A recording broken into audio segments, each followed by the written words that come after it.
Thought I'd do a little video about the Bobcat S770 and the biggest problem so far. Well, the biggest problem that I've had with this machine, it's a really great machine, but the fuel sender, I saw somebody did a great video. The fuel sender is in a very difficult position. Oh, it's way down there.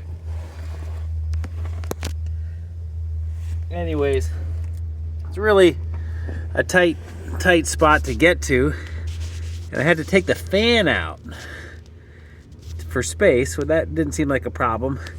This is the 2011 model, and what happened is they put in these square holes there, and then there was a nut on top with just some little tabs that was supposed to keep it there. Of course, they put a bunch of Loctite on them because that fan has a lot of torque and everything, so that's understandable, but every single one of them just wanted to spin.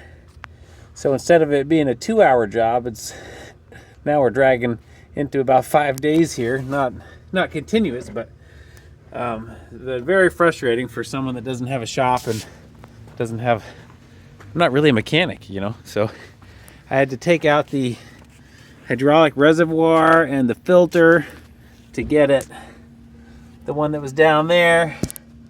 So for that one, I took a nut and put it on another tab that was threaded 3/8 also, and I thought that those would lock in, but I realized on this one I really needed to weld it in there, so I welded in there and just threw some paint on it, so maybe it'll stop it from rusting. And then the rest of these, I've made some little brackets. So this was a it's a 3/8 with a 9/16 hex. It'd be better if it was 9/16 square to fit into those square cuts in the frame, but I ground it, and then so it's going to sit down in there and hopefully not spin, but if it does spin, I welded these vertical tabs on so that you could grab them with a pair of vice grips or something. So anyways, hopefully, I don't even know if my new fuel sender is going to work after this huge fiasco. But anyway, so I would say that is my chief complaint so far with the Bobcat S770. A couple other things. These grill or these louvers to keep everything away from the fan, they're just made out of plastic. It's really silly.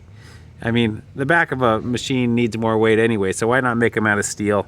They're both broken on both sides, so I think Bobcat could do better with that. And then I will say that the pedal clean out on a farm like this, I'll just make a little aside. Hand and foot controls is the best controls for a skid steer. Now I know a lot of people want the electronic joysticks, but you get better control with hand and foot mechanical over hydraulic control. It's just the facts of life. It really is the best.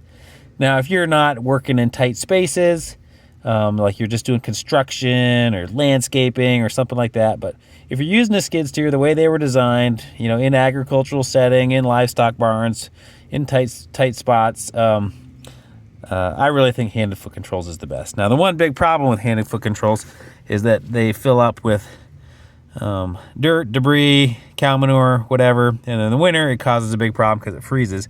And Bobcat could have given way more space underneath these pedals. You have to clean these out frequently in the winter, and so that could be better. What? Oh, and then my other chief complaint is that Bobcat's been doing this for a long time. They put the lights right on the back, and yeah, in theory, you know, it's recessed in here a little bit, but in theory, they should be protected, but they're not. They really need to put them on the top of the cabs like Kubota or New Holland. So I even made these covers thinking that would help, but people would run into the back, and this 3/8 plate would flex just enough. Lights would pop out on the inside, so currently none of these lights are working. That's pretty frustrating. So anyways, those are my recommendations on the Bobcat S770. What could be better? all in all, though, I mean, it is a great machine. It's got the Kubota diesel. Yeah, so anyways, oh, I got one more. These new style air filters, I think, are a disaster. I'll tell you why. For one, they're a little hard to get to. And for two, the way it slopes down, it's sloping down.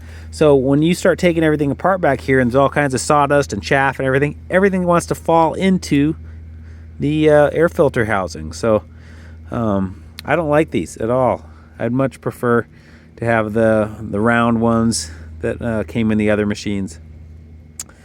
So anyways, there you go. Hope that's helpful. See you later.